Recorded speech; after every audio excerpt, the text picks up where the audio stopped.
शासनपति शमन भगवान महावीर स्वामी के पावन चरणों में कोटि वंदन। आचार्य भगवंत 1008 श्री विजयराजे महाराज उपाध्याय प्रवर एवं समस्त चारित्रात्माओं के पावन चरणों में कोटि वंदन कोटि वंदन। शुद्ध स्तुति करेंगे, सभी आंखें बंद, कमर सीधी, विनय मुद्रा।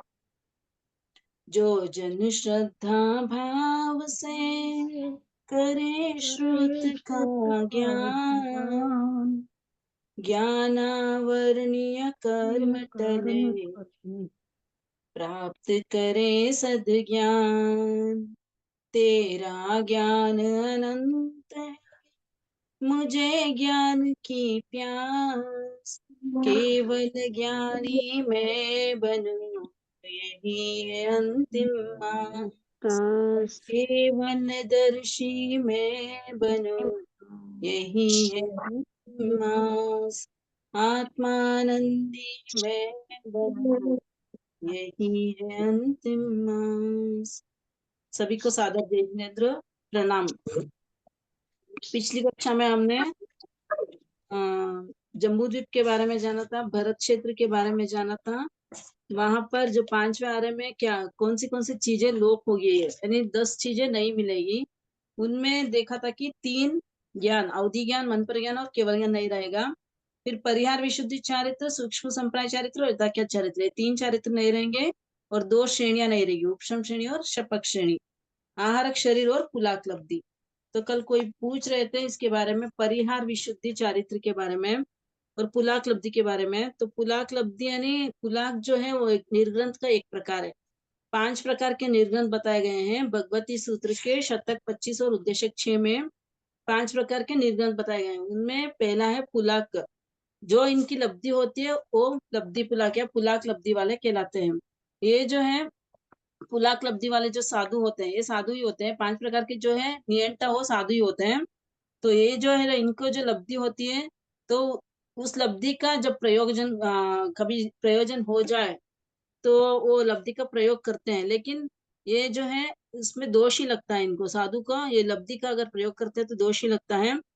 तो प्रयोजन क्या हो सकता है, जो कि जैसे जिन शासन की रक्षा हो एवं शासन प्रभावना आदि हो सकती है। यानी इस लब्धि का प्रयोग कब करते हैं, जब जिन शासन की रक्षा करनी हो या फिर कोई जिन शासन या साधु साध्वियों के लिए असह्य संकट उत्पन्न कर दे। कोई चक्रवर्ती आदि यदि अगर साधु साध्वियों के लिए असह्य संकट उत्पन्न कर दे, तो अन्य उपाय संभव न होने पर पुलाक लब्धि के धारक मुनि चक्रवर्ती की सेना व चक्रवर्ती को दंड देने हेतु पुलाक लब्धि का प्रयोग करते हैं। यानी चक्रवर्ती को दंड देने के लिए इस लब्धि का प्रयोग करते हैं, इसे पुलाक लब्धि कहते हैं। एक बार और बोलती हूँ, पुलाक लब्धि जो है लब्धिधारी साधु होते हैं। इस लब्धि का प्रयोजन जिन शासन की रक्षा एवं शासन प्रभावना आदि हो सकती है। अब कोई चक्रवर्ती आदि जिन शासन तथा साधु साध्वियों के लिए असह्य संकट उत्पन्न कर दे, अन्य उपाय संभव न होने पर पुलाक लब्धि के धारक मुनि जो होते हैं चक्रवर्ती की सेना और चक्रवर्ती को दंड देने के लिए पुलाक लब्धि का प्रयोग करते हैं और उनका विनाश भी कर सकते हैं। तो उनमें इतनी शक्ति होती है कि वो चक्रवर्ती का विनाश भी कर सकते हैं। ये होती है पुलाक लब्धि। फिर चारित्र के बारे में पूछा था ना, 5 चारित्र है। 5 चारित्र में भी मैं शॉर्ट में बोलूंगी।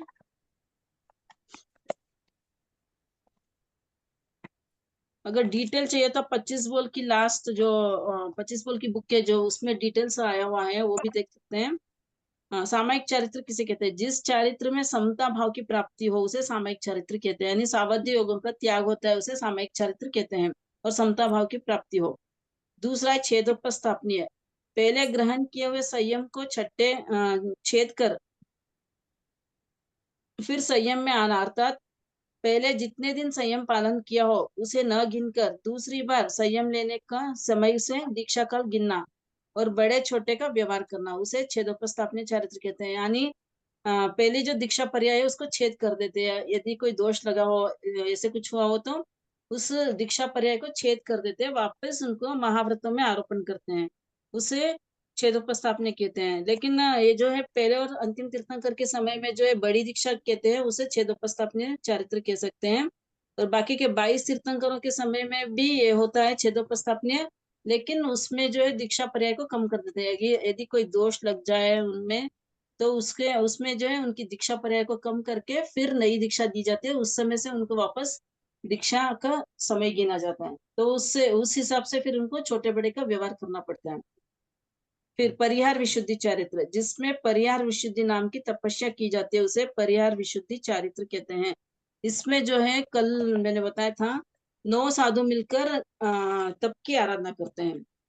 इसमें ऐंबिल के अतिरिक्त आहार का परिहार कर कर्मों की विशेष निर्जरा रूपी शुद्धि की जाए, उसे परिहार विशुद्धि चारित्र कहते हैं। यानी इसमें सिर्फ ऐंबिल ही करते हैं और बाकी के आहार का परिहार करते हैं, यानी बाकी का आहार करते ही नहीं इस तपस्या में। इस चारित्र की आराधना 9 साधु एक साथ करते हैं। वे 9 साधु 9 वर्ष की उम्र में दीक्षा अंगीकार करके 20 वर्ष तक गुरु के सानिध्य में रहकर जगन्य 9वें पूर्व की तीसरी आचार वस्तु और उत्कृष्ट कुछ कम 10 पूर्व का ज्ञान करते हैं। यानी 9वें पूर्व की तीसरी आचार्य वस्तु तक का ज्ञान इनको होना चाहिए। और ये जो है 9 वर्ष की उम्र में दीक्षा लेते हैं और 20 वर्ष तक गुरु के सानिध्य में रहते हैं। इसके बाद गुरु महाराज की आज्ञा लेकर परिहार विशुद्धि चारित्र अंगीकार करते हैं। इसमें 4 साधु 6 महीने तक तप करते हैं, वे पारिहारिक कहलाते हैं। और 4 साधु वैयाव्रत करते हैं, वे अनुपारिहारिक कहलाते हैं। एक साधु वाचना देते हैं। तप करने वाले साधु ग्रीष्म ऋतु में जगन्य उपवास, मध्यम बेला, उत्कृष्ट तेला करते हैं और शीत ऋतु में जगन्य बेला, मध्यम तेला, उत्कृष्ट चोला करते हैं और वर्षा काल में जगन्य तेला, मध्यम चोला, उत्कृष्ट पंचोला तप करते हैं। पारने में ऐंबिल करते हैं। अनुपारिहारिक भी ऐंबिल ही करते हैं, यानी कोई भी आहार करने वाला नहीं रहता है, सभी जो है वो ऐंबिली करते हैं। इसके बाद वैयाव्रत करने वाले साधु भी इस क्रम से 6 महीने तक तपस्या करते हैं तथा 6 महीने की तपस्या किए हुए चारों साधु उनकी सेवा करते हैं। अब उसका उल्टा करेंगे, जो 6 महीने तक तपस्या करते हैं और 6 महीने तक वैयाव्रत करेंगे, और जो 6 महीने तक वैयाव्रत करे थे वो 6 महीने तक तपस्या करेंगे। और वाचना देने वाला वाचना देता है। चारों साधुओं का 6 माह तक तप होने के बाद वाचना देने वाला साधु 6 महीने तक तप करता है। यानी जो अकेला साधु जो वाचना दे रहा था वो अब तपस्या करेगा, बाकी के 8 जो साधु होते हैं वो वैयाव्रत करेंगे। उसमें से इस प्रकार उसमें से फिर शेष 8 महीने कोई 8 में से कोई एक साधु वाचना देता है, यानी बाकी के 8 जो वैयाव्रत करते हैं उसमें से एक साधु जो है वो वैयाव्रत करेगा। इस प्रकार 18 महीने में यह परिहार विशुद्धि तप पूरा होता है। परिहार तप पूरा होने पर वे साधु या तो जिनकल्प धारण कर लेते हैं या गच्छ में आ जाते हैं, अथवा पुनः परिहार विशुद्धि तप करना प्रारंभ करते हैं। यानी यह विशेष प्रकार का तप होता है इस चारित्र में। ये हो गया परिहार विशुद्धि चारित्र। और आपने शुरू में क्या कहा जय जिनेंसा? हाँ, आपने वो क्या कहा था 8 से लेके 30 वर्ष का? नहीं 30 वर्ष नहीं, 20 वर्ष की उम्र, 20 वर्ष की दीक्षा पर्याय वाला। अच्छा 20 वर्ष की दीक्षा, मतलब बाकी कोई सी भी उम्र का हो सकता है ना? हाँ 9 ईयर्स, यानी यहाँ पे तो दिया हुआ है कि जो 9 वर्ष की उम्र में दीक्षा अंगीकार करके फिर 20 वर्ष तक गुरु के साथ रहेगा। अच्छा वही कर सकता है। वही कर सकता है। फिर उसको ज्ञान भी इतना होना चाहिए, जगन्य 9वें पूर्व की तीसरी आचार वत्ति तक, यानी पूर्वों का ज्ञान होना चाहिए उसको। इतना ज्ञान हो तो ही वो कर सकता है। उत्कृष्ट 10 पूर्व तक हो सकता है, 10 पूर्व से, हाँ 10 पूर्व तक का ज्ञान हो सकता है, वही तप की आराधना कर सकते हैं। उन्हें परिहार विशुद्धि चारित्र कहते हैं। इनका जो चारित्र होता है वो परिहार विशुद्धि चारित्र होता है। अब श्रेणी का पूछ रहे थे कल, उपशम श्रेणी और शपथ श्रेणी के बारे में। तो श्रेणी उपशम ये श्रेणी कौन सी बुक है? 25 बोल की कौन सी बुक वाली में होगा ये? शांत क्रांति संघ से जो निकली हुई है ना, 25 बोल की डिटेल है उसमें। वो जो बड़ी किताब निकली ना फोटो वाली वो? हाँ, उसका ओपन बुक भी हुआ था शायद, ओपन बुक की निकली थी उसकी, उसमें मिल जाएगी आपको। अच्छा। और संजय नियंटा थोकड़ा जो है वो उस थोकड़े की बुक में भी मिल जाएगी, उसमें भी वो देख तो सकते। कहाँ मिलेगी मेरे को? संजय और नियंटा का थोकड़ा मिल जाएगी, थोकड़े की बुक्स में तो मिल जाएगी, तो हो ये बुक जाएगा। तो मेरे पास नहीं इतनी। हाँ कोई बात नहीं, चलो आपने बता दिया वही काफी है मुझे, तो इससे रिकॉर्डिंग और सुन लेंगे 2-3 बार। हाँ ठीक है सर। अब उपशम समकिति, उपशम श्रेणी किसे कहते हैं? उपशम श्रेणी यानी इसमें जो है 28 मोहनीय कर्म की 28 प्रकृतियां, कर्म प्रकृति की हुई तो आपको ध्यान में होगा। मैं शॉर्ट में बोल रही हूँ, आपको डिटेल चाहिए तो आपको देखना पड़ेगा, गुणस्थान स्वरूप या कर्म ग्रंथ को उठा के देखना पड़ेगा। यहाँ पे मैं शॉर्ट में बोलूंगी आपको। ये जो है ना 28 प्रकृतियां, मोहनीय कर्म की 28 प्रकृतियां, इनको उपशम करके वो 11वां गुणस्थान प्राप्त करता है। यानी 28 प्रकृतियों को अगर उपशम करेगा तो वो 11वां गुणस्थान में जाएगा। ये प्रक्रिया जो है 8वें गुणस्थान से शुरू हो जाती है इनको कम करने की। तो शुरू शुरू में थोड़ी थोड़ी प्रकृतियों को कम करते करते करते 10वें गुणस्थान में आएगा, वहां पर संज्वलन लोभ भी उसको भी उपशम करेगा, यानी सभी प्रकृतियों का उपशम रहेगा, तब जाके वो 11वां गुणस्थान में जाएगा। और इस गुणस्थान में अगर यहाँ की स्थिति पूरी होगी, 11वां गुणस्थान की स्थिति जगन्य उत्कृष्ट अंतर्मूर्ति है, अंतर्मूर्त की स्थिति अगर खत्म हो गई, 11 गुणस्थान की स्थिति पूरी होते ही संज्वलन लोभ का उदय हो जाता है, यानी जो दबा हुआ था संज्वलन लोभ उपशम किया हुआ था वो वापस उदय में आ जाता है। वो उदय में आते ही उसको नीचे आना पड़ता है, यानी 10वें गुणस्थान में आना पड़ता है, 11वें गुणस्थान से उसको 10वें गुणस्थान में आना पड़ता है, आगे वो आगे नहीं जा सकता, यानी 12वें गुणस्थान में नहीं बढ़ सकता है। जैसे कोटरी में कोटरी है, उस कोटरी में और फिर कोटरी होने से आगे का रास्ता बंद हो जाता है, वहां से उसे वापस लाना पड़ता है, यानी रूम में रूम रूम में रूम रूम में रूम है तो आगे वो नहीं जा सकता, अंदर तक जा सकता है लेकिन वापस उसको लौटना ही पड़ता है।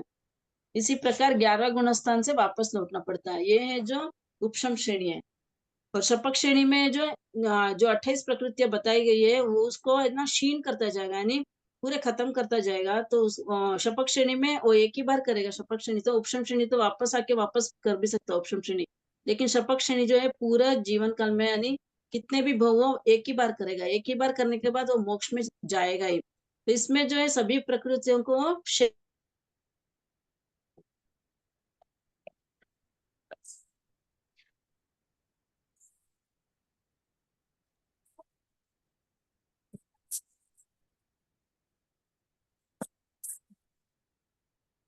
11वें गुणस्थान को स्पर्श नहीं करेगा, सीधा 10वें से 12वें गुणस्थान में जाएगा। और 12वें गुणस्थान में जाने के बाद वहां पर पूरे मोहनीय कर्म का क्षय कर देता है। तो वहां पर वापस जो 3 कर्म ज्ञानावर्णीय, दर्शनावर्णीय और अंतराय कर्म, ये 3 कर्मों को भी क्षय कर देता है। ये 3 कर्मों को क्षय करने के बाद उसको केवल ज्ञान केवल दर्शन की प्राप्ति हो जाती है। ये क्षय होते ही 13वां गुणस्थान प्राप्त हो जाएगा उसको। तो ये है शपक श्रेणी। इसको आप हाँ देख सकते हैं, इसमें कर्म ग्रंथ में देख सकते हैं डिटेल अगर इसकी चाहिए तो। आज अपनी क्लास देखते हैं। पिछली कक्षा में हमने जम्बू द्वीप के बारे में करवाया था, और ये 10 जो बोल लोप हो जाएंगे 5वें आर्य के अंत में, 5वें आर्य के प्रारंभ में ये 10 बोल का लोप हो जाएगा, हो गए। तो तीन तीन ज्ञान, 3 चारित्र, 2 श्रेणी, आहारक शरीर और कुलाकलब्धि। Turn method, fuck the sender.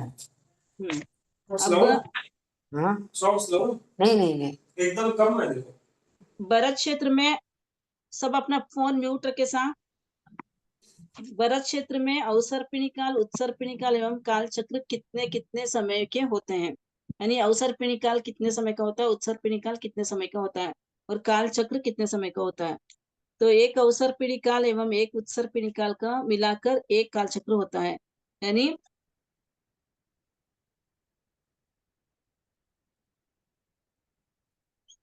ये पूरा जो है एक काल चक्र, ये पूरा पूरा सर्कल जो है एक काल चक्र होगा। ये जो है एक अवसर्पिणी काल बोल सकते हैं, और ये उत्सर्पिणी।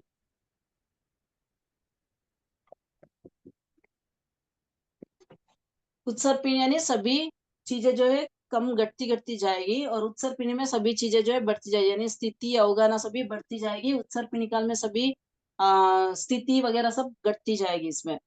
तो ये कितने का होगा, ये 10 कोटा कोटि सागरोपम का एक उत्सर्पिणी काल होगा, 10 कोटा कोटि सागरोपम। और ये भी जो है 10 कोटा कोटि सागरोपम का उत्सर्पिणी काल अवसर्पिणी काल होगा। अवसर्पिणी काल में घटता जाएगा, उत्सर्पिणी काल में बढ़ता जाएगा। कोटा कोटी और गोड़ा कोटी अलग है क्या? कोड़ा कोटी और गोटा कोटी सेम ही है। कोटा कोटी यानी 1 करोड़ को 1 करोड़ से गुना करने पर, मल्टीप्लाई करने पर जो संख्या आती है वो कोटा कोटी कहलाएगी। 1 करोड़ को 1 करोड़ से गुना करने पर यानी मल्टीप्लाई करने पर जो संख्या आएगी उसे कोटा कोटी कहते हैं। कोड़ा कोड़ी और कोटा कोटी दोनों सेम ही है, अलग अलग नहीं है। इस प्रकार 10 कोटा कोटि सागरोपम का अवसर्पिणी और उत्सर्पिणी काल होगा। तो पूरा काल चक्र कितने काल का होगा, 20 कोटा कोटि।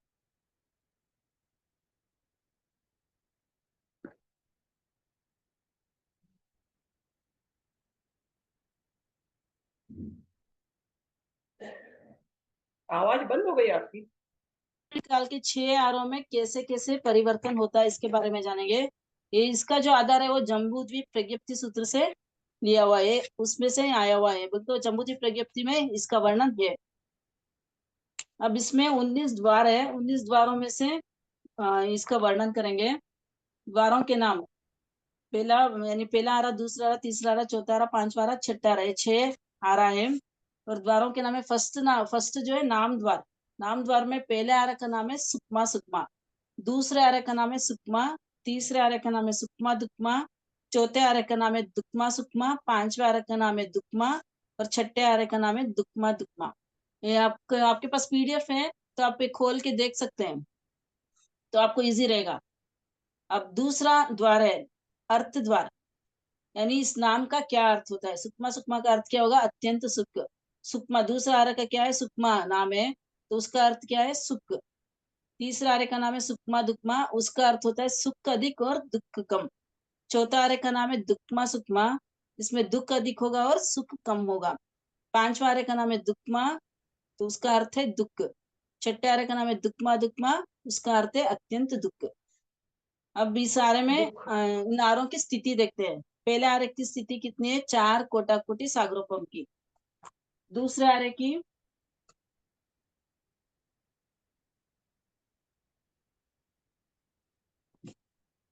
पहले आर्य की 4 कोटाकोटि सागरोपम,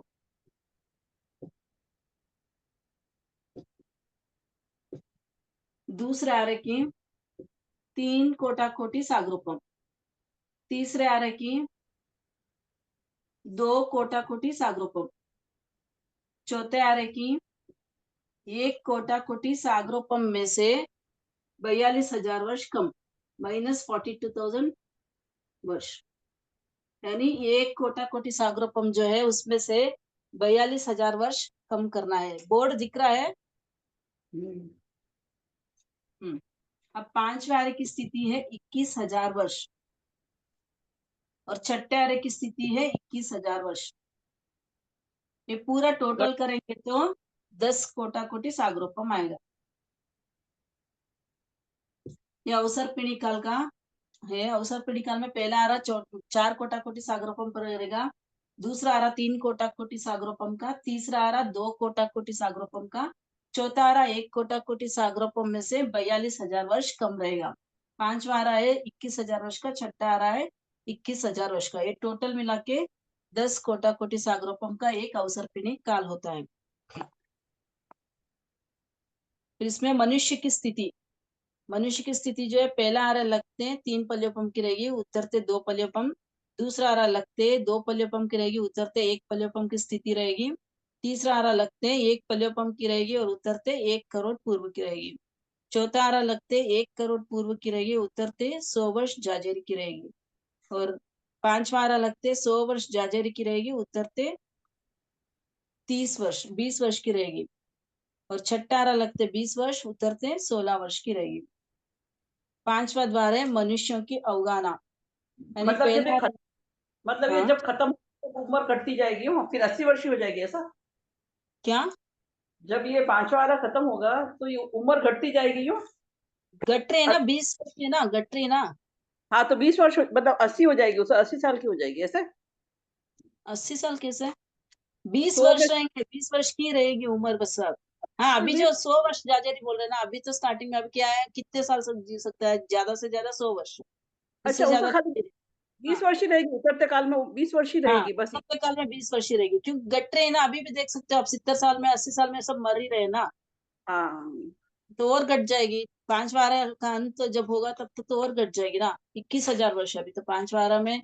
अभी कितना है, 2,500 वर्ष ही खत्म हुआ है, तो कितना बाकी है, बहुत सारा बाकी है। तो उतने काल में तो 20 वर्ष की हाईएस्ट उम्र रहेगी, उसके ज्यादा नहीं रहेगी। मनुष्यों की अवगाना, पहला आरा लगते 3 कोस की, उतरते 2 कोस की रहेगी। दूसरा आरा लगते 2 कोस की, उतरते 1 कोस। कोस को अगर जानना हो तो आप वहां पीछे जो करवाया था, फर्स्ट क्लास में करवाया था, योजन का जो माप करवाया था, उसमें कोस है, तो कोस को आप देख सकते हैं, 1 कोस कितना होता है करके। फिर तीसरा आरा लगते 1 कोस की रहेगी, उतरते 500 धनुष की रहेगी। चौथा आरा लगते 500 धनुष की रहेगी, उतरते 7 हाथ की रहेगी। और पांचवा आरा लगते 7 हाथ की रहेगी, उतरते 1 हाथ की अवगाना रह जाएगी।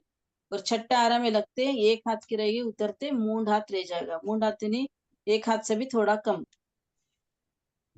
फिर पसलियां, पसलियां पहले आरा लगते 256 पसलियां रहेंगी, उत्तर से 128 हो जाएगी। इसको आधा करना है, 256 का आधा 128।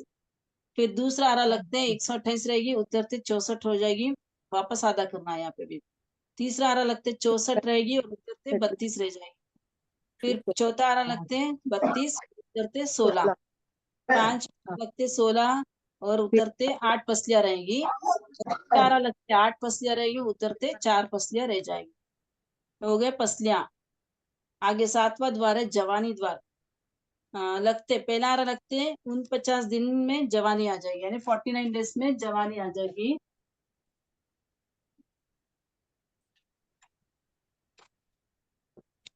पहला आरा लगते 49 डेज, 49 दिन में जवान हो जाएंगे और उतरते 64 दिन में, उतरते जो है 64 दिन में। इन दोनों में फर्क कितना रहेगा? 15 दिन का फर्क रहेगा।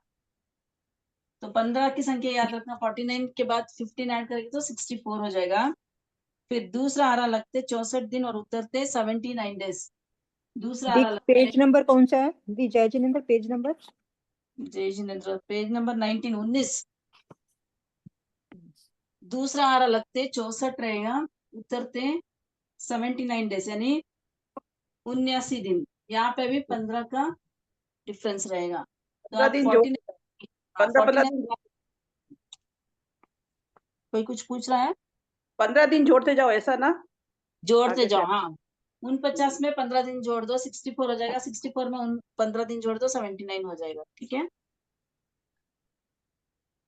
ये 15 दिन क्यों जोड़ रहे हो? नहीं मैं तो याद रखने के लिए, आपको इजीली याद रहेगा करके बोल रही हूँ मैं। बाकी इतने दिन में उनकी जवानी आ जाती है, बोलते वो जवान हो जाते हैं। 64 डेज में पहले आरे में जो बच्चे होते हैं वो जवान हो जाते हैं, और दूसरे आरे में 64 लगते 64 दिन में जवान होंगे, उतरते 79 डेज में जवान होंगे। मैं तो याद रखने के लिए आपको 15 की संख्या बोल रही हूँ, तो आपको इजीली याद रहेगा। 49 की संख्या याद रख लो, आपको 15 ऐड करो 64 हो जाएगा। लगते 49 उतरते 64, दूसरा आरा लगते 64 उतरते 79। फिर तीसरा आरा लगते 79 डेज यानी 79 दिन और उतरते 32 वर्ष में जवान होगा। तीसरा आरा उतरते उतरते वर्ष में आ जाएगा, 32 वर्ष में वो जवान हो गया। ये सब दिन है, 49 दिन 64 दिन 79 दिन ऐसे। फिर तीसरा आरे में जो है 32 वर्ष में वो जवान होगा। चौथे आरे में लगते 32 वर्ष में जवान होगा और उतरते 16 वर्ष में जवान होगा। और पांचवें आरे में 16 वर्ष में जवान होगा और उतरते 8 वर्ष में जवान होगा। और छठे आरे लगते 8 वर्ष में, उतरते 4 वर्ष में जवान होगा। ये हो गया जवानी द्वार। 8वां द्वार है काल द्वार। यहाँ पे तीसरे आरे में फर्क पड़ता है। क्या हुआ? तीसरा आरे में, हाँ तीसरे आरे में से तीसरा आरे खत्म होते होते 32 वर्ष में वो जवान होगा। ये काल भी तो बहुत लंबा काल है, क्योंकि सागरोपम काल है ना, कोटा कोटि सागरोपम का काल है, तो बहुत ज्यादा लंबा काल है स्टार्टिंग से और उतरते में, लगते और उतरते में। फिर काल, यहाँ पे काल द्वार देखेंगे, ये सब लगते हैं। पहला आरा दूसरा आरा लगते हैं और उतरते भोग काल ही रहेगा। तीसरा आरा लगते भोग काल रहेगा, उतरते धर्म काल रहेगा। चौथा आरा लगते धर्म काल रहेगा, उतरते भी धर्म काल रहेगा। पांचवा आरा लगते धर्म काल रहेगा और पांचवा आरा उतरते पाप काल रहेगा। छठा आरा लगते पाप काल और उतरते महाकाल रहेगा, यानी पाप काल ही रहेगा, वहां पे ज्यादा पाप रहेगा। 9वां द्वार है गति द्वार। पहला आरा दूसरा आरा में लगते और उतरते देवगति रहेगी। तीसरा आरा लगते देवगति रहेगी, उतरते पांचवा गति हो सकते हैं। और चौथा आरा लगते 5 गति, उतरते 5 गति रहेगी। पांचवा आरा लगते 5 गति या 4 गति रहेगी, उतरते 4 गति रहेगी। यानी पांचवें आरे में, यानी चौथे आरे में जो जन्मा हुआ मनुष्य है वो पांचवें आरे में मोक्ष में जा सकता है, इसलिए लगते हुए 5 हो सकते हैं और 4 गति भी हो सकती है, और उतरते 4 गति। और छठे आरे में 2 दुर्गति होगी, नरक और तिर्यंच गति रहेगी। कौन सी गति कम हो जाएगी? देवता गति? कौन सा? ये मोक्ष, सिद्ध गति 5 गति, यानी सिद्ध गति भी लिया हुआ है। नरक गति, तिर्यंच गति, मनुष्य गति, देव गति और सिद्ध गति। तो उतरते में 4 गति ना, उतरते में 4 गति वो कह रही हूँ। 4 गति तो सिद्ध गति नहीं है ना, बाकी की 4 गतियां हो सकती है सिद्ध गति छोड़ के। अभी तो देवलोक में जा सकते, 4 गतियां हैं अभी तो। 10वां द्वार है धरती। हाँ कोई कुछ पूछ रहा है? तो अपना फोन म्यूट रखे प्लीज। धरती की सरसाई 10वां द्वार है, धरती की सरसाई। लगते मिश्री जैसी रहेगी, उतरते शक्कर जैसी। दूसरा आरा लगते शक्कर जैसी रहेगी, उतरते गुड़ जैसी हो जाएगी। तीसरा आरा लगते गुड़ जैसी, उतरते गठिया गुड़ जैसी। चौथा आरा लगते अच्छी मिट्टी जैसी, उतरते गठिया मिट्टी जैसी। पांचवा आरा लगते हैं गठिया मिट्टी जैसी, उतरते कुम्हार के निमाड़े की राख जैसी। यानी कुम्हार जो मटकियां सब उसको सेकता है ना, मटकिया उसकी राख जो जैसी होती है वैसी होगी। और छठे आरा लगते बंजर और उतरते अत्यंत घटिया राख जैसी होगी। ये हो गई धरती की सरसाई।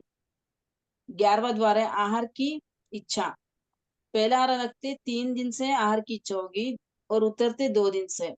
दूसरा आरा लगते 2 दिन से आहार की इच्छा होगी, उतरते 1 दिन से। तीसरा आरा लगते 1 दिन से आहार की इच्छा होगी और उतरते बार बार, एक बार होगी। चौथा आरा लगते 1 बार, उतरते अनेक बार। पांचवा आरा लगते अनेक बार और उतरते बार बार। और छठे आरा लगते हैं बार बार और उतरते हैं बारंबार। यानी अभी जो है बार बार खाने की इच्छा होती है, तो ये अभी अनेक बार खा ही रहे अपने। और 12 द्वार है कितना आहार करेंगे।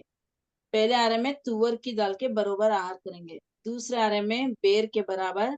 तीसरे आरे में आंवले के बराबर। चौथे आरे में शरीर प्रमाण। पांचवे आरे में अनियत और छठे आरे में पूरे दिन आहार करेंगे। 13वां द्वार है किसका आहार करेंगे। तो पहले दूसरा आरे में फल और फूल का आहार करेंगे। तीसरा आरे में फल फूल और अन्न का आहार भी करेंगे। चौथे आरे में अन्नाहार करेंगे। पांचवे आरे में अन्नाहार और तुच्छाहार करेंगे। छठे आरे में सिर्फ मांसाहारी करेंगे। फिर 14वां द्वार है वास निवास। पहला दूसरा आरे में वनवासी रहेगा, क्योंकि वनों में रहने वाले हैं। और तीसरा आरे में जो वन और घर में है। और चौथा आरे में नगरवास रहेगा। पांचवा आरे में भी नगरवास और छठे आरे में बिलवास। 15वां द्वार है संतति द्वार। पहले आरे में संतति होगी तो वो सिंहवत होगी। दूसरे आरे में भी सिंहवत होगी। तीसरे आरे में भी सिंहवत होगी।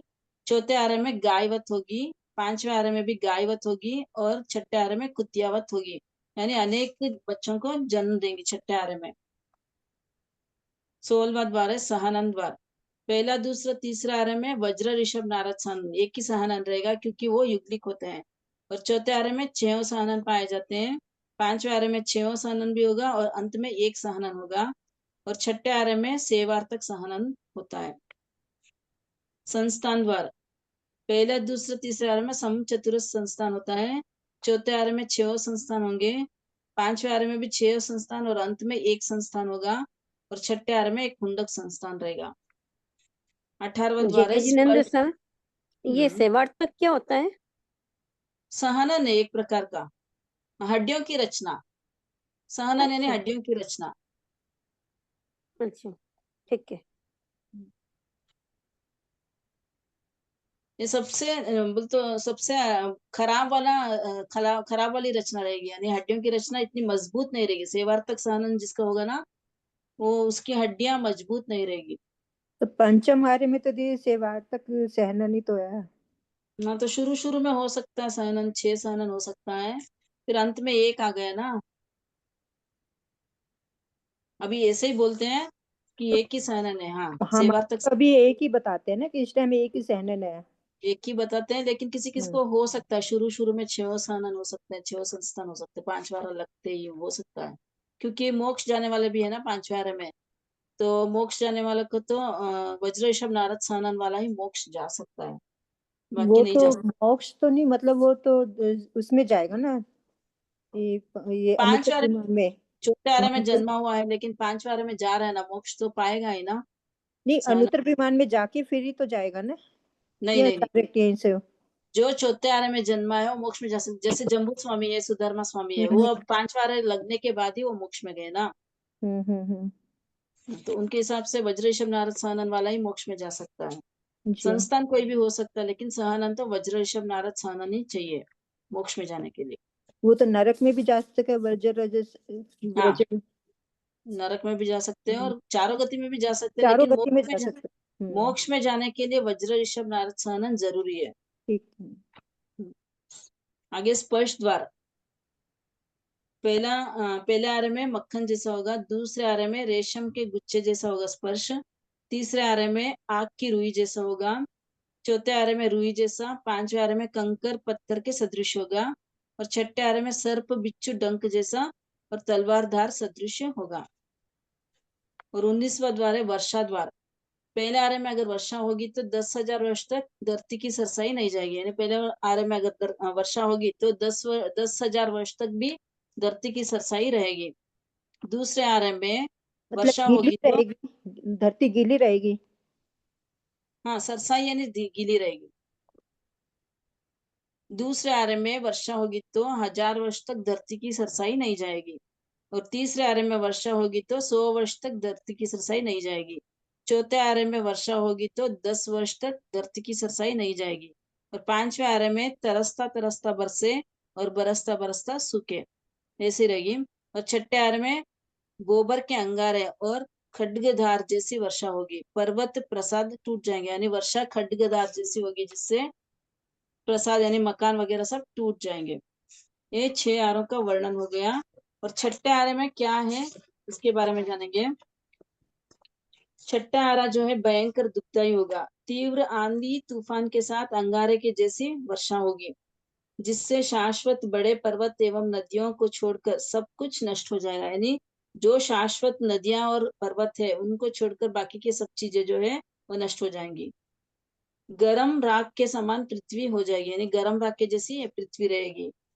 भरत एरावत क्षेत्र के अधिष्ठायक देव मरते हुए मनुष्य एवं तिर्यंचों में से कुछ जीवों को उठाकर बीज रूप में बचाएंगे, यानी थोड़े से मनुष्यों को वो बीज रूप में बचाएंगे। उन्हें ले जाकर बेताड़ी पर्वत के 72 बिलों में रखेंगे। बेताड़ी पर्वत पर 72 बिल होते हैं, वहां पर उनको रखेंगे। 67 बिल में मनुष्य रहेंगे, 3 में पशु रहेंगे और 3 में पक्षी। भयंकर भूख प्यास सताएगी परंतु खाने को अन्न नहीं रहेगा, तब बिल में रहने वाले। हाँ, ये पेज नंबर कौन सा है? Page number 20। अच्छा।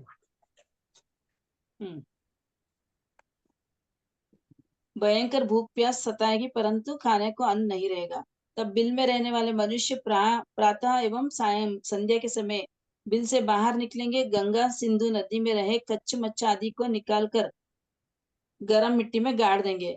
दिन में सूर्य की गर्मी एवं रात में ठंडक से वे जीव कड़क पड़ जाएंगे। उन जीवों की चमड़ी और हड्डियों को चाटेंगे, मनुष्य की खोपड़ी में जल पिएंगे। ऐसे अपना जीवन निर्वाह वे मनुष्य करेंगे, यानी सुबह शाम जो है वो बाहर निकलेंगे बिल से, क्योंकि सुबह शाम थोड़ी सी ठंडक रहेगी। और बिल में से निकलकर वहां जो पानी में कच्छमच्छ होंगे उनको निकालकर रेत में गाड़ देंगे। सुबह गाड़ेंगे और शाम को निकाल कर खाएंगे, और शाम को गाड़ेंगे वापस सुबह निकाल कर खाएंगे, और मनुष्य की खोपड़ी में पानी पिएंगे। ऐसे अपना जीवन निर्वाह वे मनुष्य करेंगे। एक हाथ की अवगाना, 20 वर्ष की उम्र, काले डरावने कुरूप दुर्गंधमय शरीर वाले वे मनुष्य कामी क्रोधी रोगी आपस में लड़ेंगे मरेंगे, नरक तथा तिर्यंच गति एक दूसरे से 20 वर्ष की उम्र की। अपना फोन म्यूट रखे प्लीज। किसका फोन वीडियो ऑन है? स्पीकर किसका ऑन है? पेट भरेगा तो उसको करना। आज तो 10 में बीच में वैसा करनो करा करे नीचे पोया भी आई तो कई को भागे नहीं को नाच तो सुन ही नहीं रहे, कोई ऑन करके बैठ गया आराम से। कर रहा था तो म्यूट रखे से अपना फोन प्लीज। ठीक है। एक हाथ की अवगाना होगी। अवगाना छठे आरे में अवगाना कितनी होगी? एक हाथ की अवगाना होगी, 20 वर्ष की उम्र होगी और काले डरावने होंगे, कुरूप होंगे, दुर्गंधमय शरीर वाले होंगे। वे मनुष्य कामी क्रोधी रोगी आपस में लड़ेंगे मरेंगे, नरक तथा तिर्यंच गति के मेहमान बनेंगे। यानी छठे आरे में जो मरने वाले हैं वो 2 गति में ही जा सकते हैं, नरक या तिर्यंच गति में ही जाएंगे। 6 वर्ष की स्त्री गर्भ धारण करेगी, सुअर व कुत्ते के समान बहुत संतान को जन्म देंगी, यानी कुत्ते के समान बहुत ज्यादा बच्चों को जन्म देंगी। ऐसा दुखमय छठा आरा 21,000 वर्ष का होगा। छठे आरे के प्रारंभ के पहले दिन प्रथम प्रहर में चारित्र धर्म जैन धर्म दूसरे प्रहर में, कब से गए बोले 11 साढ़े 11 पे। तीसरे प्रहर में राजनीति, चौथे प्रहर में अग्नि का विच्छेद हो जाएगा। कुमावत का हुआ, फिर अच्छा, उसका अच्छा। का धोना बर्तन हुआ, फिर तुम्हारे उधर के घर का हर चीज झाड़ू हुई, धोना ठीक, हुआ, फिर आप म्यूट करो ना उनको। हाँ, शाली कौन है? सुमित्रा जी बोलिए। है, लास्ट में नाम है शाली करके। आईफोन वाले कौन है? आईफोन वाले ठीक है। प्लीज अपना फोन म्यूट रखें। मस्त है। वो तो फोन सुमित्रा, ऑफ करके बाहर कोई और काम कर रहे हैं अपना, वो फोन चालू हाँ, करके। वो सुन भी नहीं रहे, इतनी देर से मैं बोल भी रही हूँ। आप आपके प्लीज ये अपना फोन हो तो आप म्यूट म्यूट रखें। कर दो, आप म्यूट कर दो दीदी। मुझे वो नहीं आ रहा। ये ना ऐसे धागे निकल जाते, ऐसे धागे निकल धागे। राठसानी है, शाइला राठसानी। बोल दिया उनको अनम्यूट करो करके, म्यूट करो करके। वो अच्छा अच्छा। इस पे हाँ। तो शिवा रोहित भैया, करके कल्पली करके पता नहीं कौन है। रोहित भैया है क्या?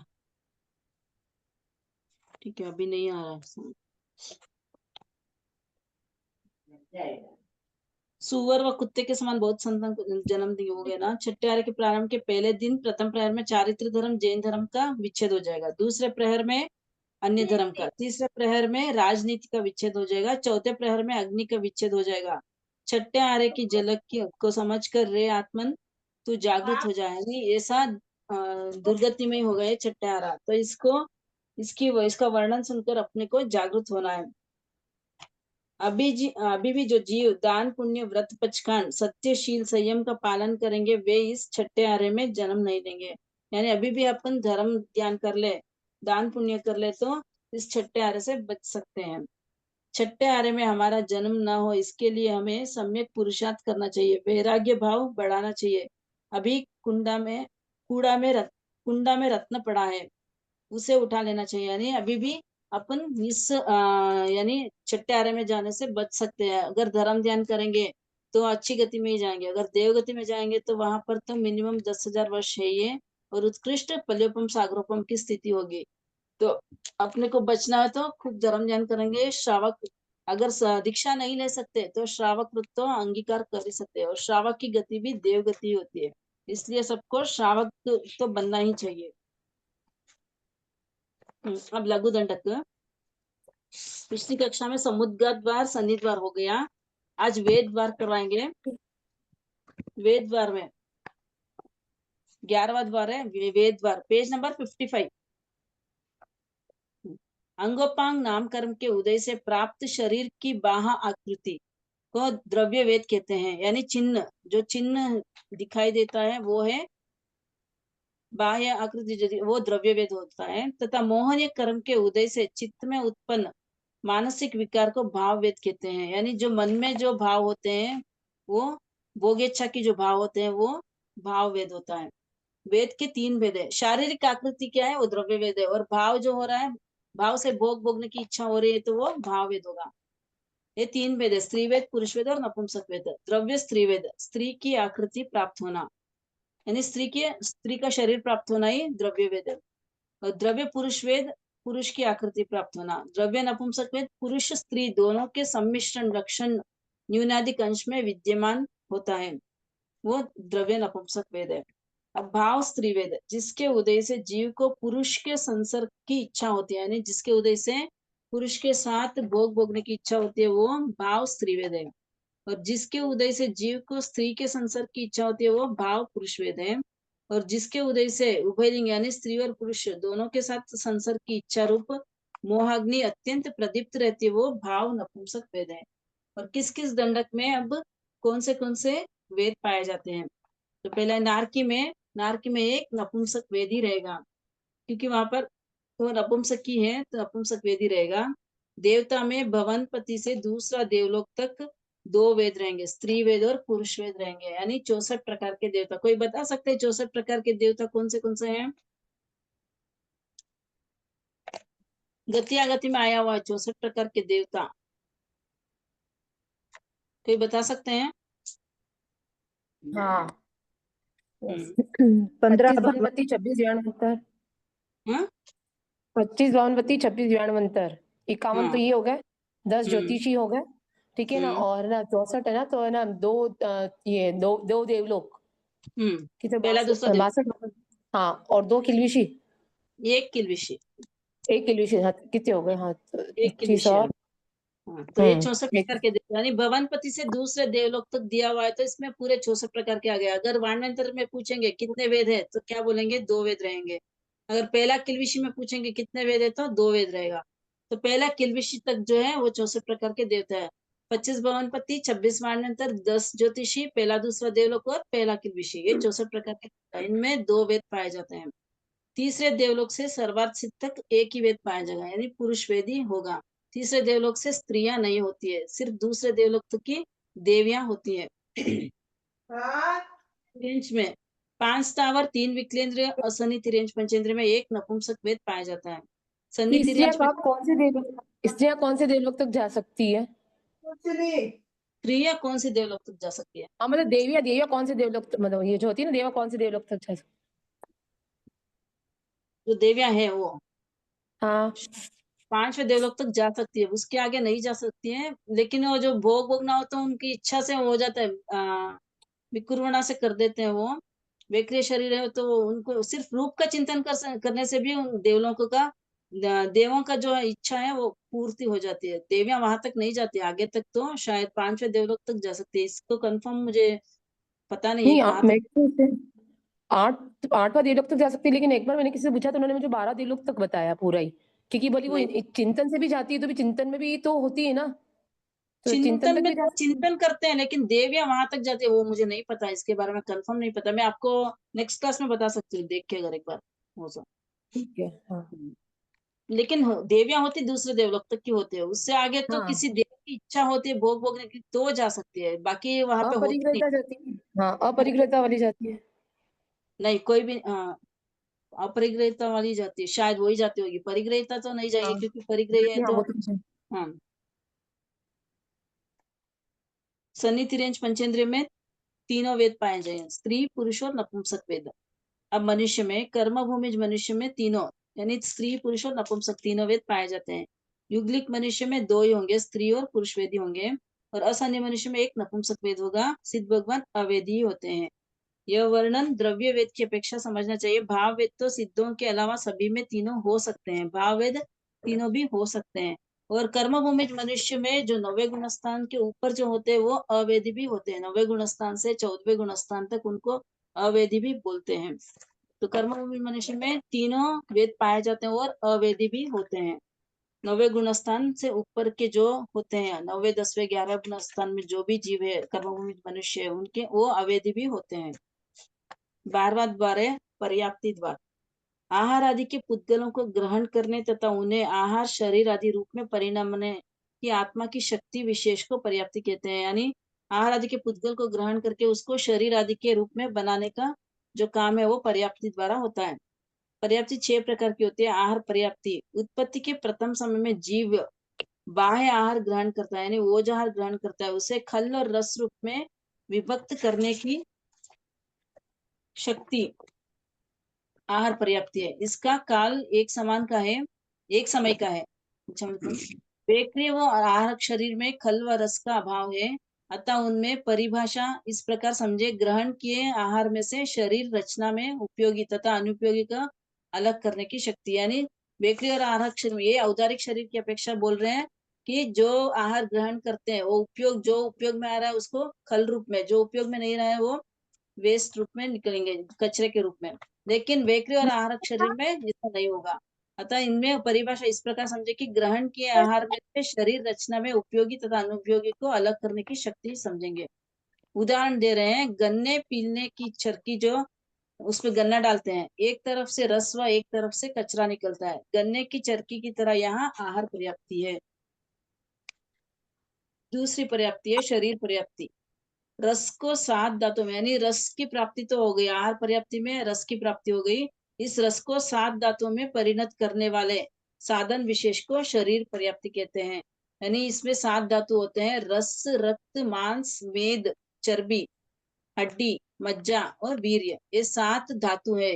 7 धातुओं में चलो ठीक है। क्लास शेड्यूल वेक्रिय और आहारक शरीर में तत्त शरीर में पुद्गलों को तथा यथा योग्य रूप में परिणत करना यह शरीर पर्याप्ति है। यानी वेक्रिय और आहारक शरीर में तत्त शरीर में पुद्गलों को तथा योग्य रूप में परिणत करना यह शरीर पर्याप्ति कहलाती है। उसमें जो पुद्गल ग्रहण करते हैं उसको उसी रूप में परिणत कर देते हैं, वेक्रिय और आहारक शरीर के रूप में।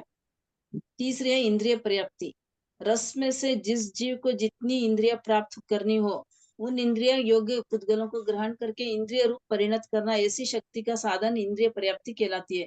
यह उपकरण इंद्रिय है, यानी 5 इंद्रिया है, उसमें से जिन जिन को जितनी जितनी इंद्रिया मिलनी चाहिए उतनी इंद्रिया मिलती है, वो उसे इंद्रिय पर्याप्ति कहेंगे।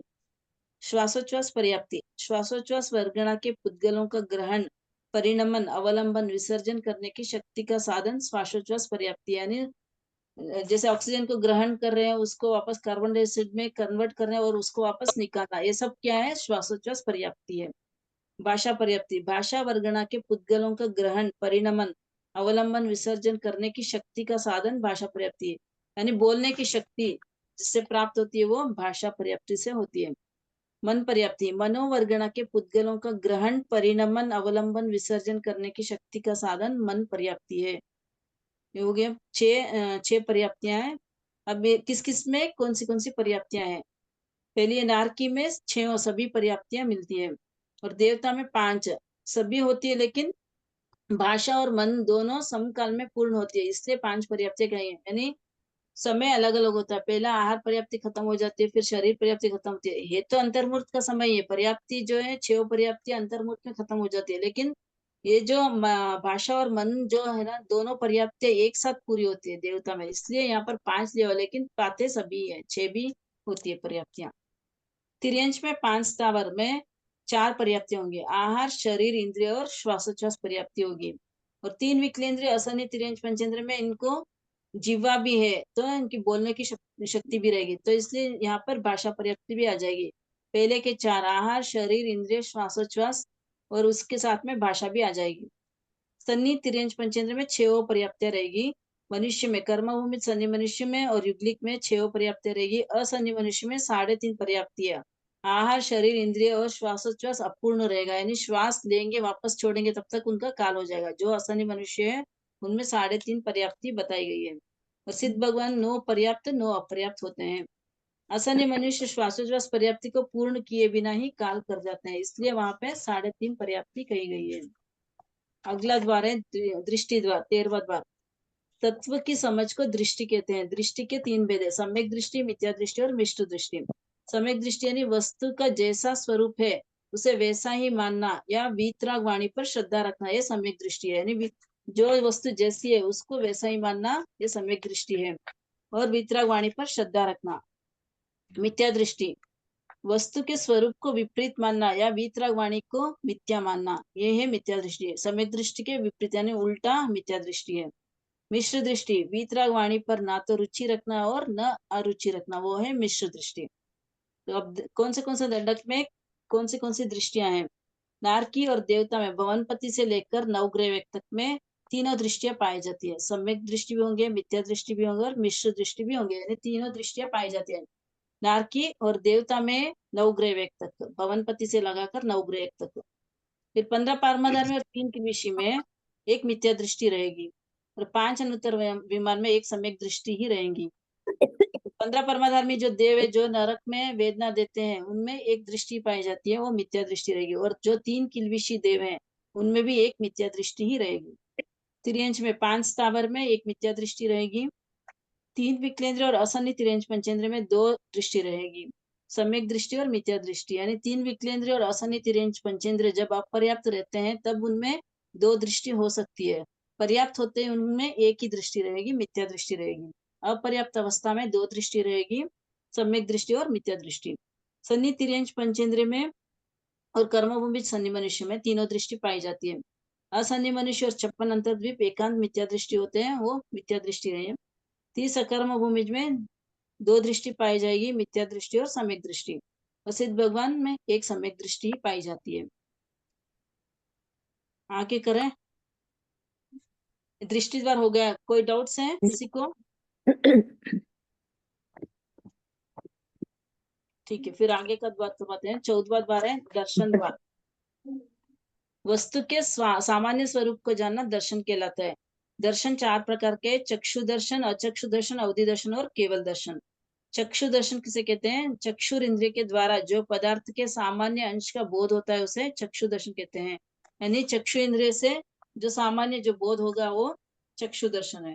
अचक्षु दर्शन, चक्षु को छोड़कर अन्य इंद्रियों और मन के द्वारा होने वाला पदार्थ के सामान्य अंश के बोध को अचक्षु दर्शन कहते हैं। यानी चक्षु दर्शन को छोड़कर बाकी जो इंद्रिया है उनसे जो ज्ञान होने वाला है वो अचक्षु दर्शन, उनसे जो दर्शन होने वाला है सामान्य बोध जो होगा वो है अचक्षु दर्शन। अवधि दर्शन, इंद्रियों की सहायता के बिना आत्मा द्वारा रूपी द्रव्य का जो सामान्य बोध होता है वह अवधि दर्शन कहलाता है। यानी इंद्रियों की सहायता के बिना सिर्फ आत्मा से ही होगा, इंद्रियों और मन की सहायता नहीं रहेगी, आत्मा द्वारा रूपी पदार्थ रूपी द्रव्य का जो सामान्य बोध होगा वो अवधि दर्शन है। केवल दर्शन में समस्त आवरण के अत्यंत क्षय से संपूर्ण द्रव्य पर्यायों को सामान्य रूप से विषय करने वाला बोध को केवल दर्शन कहते हैं। यानी सभी द्रव्यों का सामान्य बोध होना, यानी सभी द्रव्यों के बारे में जानकारी होना, सामान्य जानकारी होना, वो है केवल दर्शन। किस किस में कौन से कितने दर्शन पाए जाते हैं? नारकीय देवता में प्रथम 3 दर्शन पाए जाएंगे: चक्षु दर्शन, अचक्षु दर्शन और अवधि दर्शन।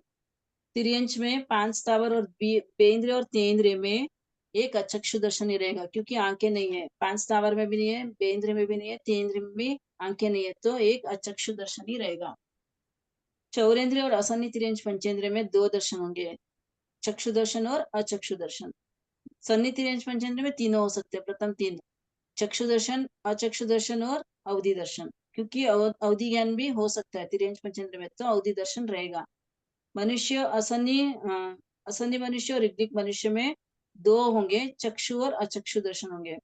और कर्मभूमि सन्नी मनुष्य में 4 हो सकते, चारों दर्शन होंगे, क्योंकि केवल ज्ञानी कर्मभूमि सन्नी मनुष्य बन सकता है, तो केवल दर्शन रहेगा ही। और सिद्ध भगवान में एक केवल दर्शन ही रहेगा। ये हो गया दर्शन द्वार। अब किसी को कुछ पूछना है तो पूछ सकते हैं। जैसे दर्शन केवल भगवान में एक दर्शन